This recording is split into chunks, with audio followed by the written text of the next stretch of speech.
শিক্ষার্থীরা এখন অবস্থান করছে লাউডি খেলা জলাশয়ের শিক্ষার্থী ভাই বোনেরা নেতৃত্ব দিচ্ছেন খেলাঘর উপজেলার সাধারণ সম্পাদক জনাব জালাল আলমগীর ভূঁইয়া।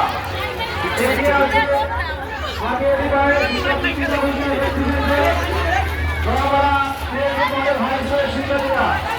অনেক বড় দিন, অনেক ছাত্রছাত্রী, স্কুল অনেক বড়।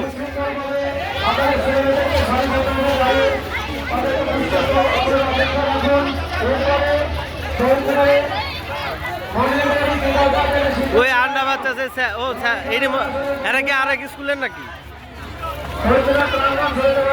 ওই যে একটা খারাপ হয়েছে, সবটি খারাপ হয়েছে।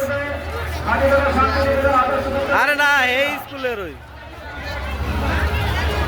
তাহলে ওই একজনে বেলুন কিনছে, আলা সবাই আনতে বেলুন কিনছে।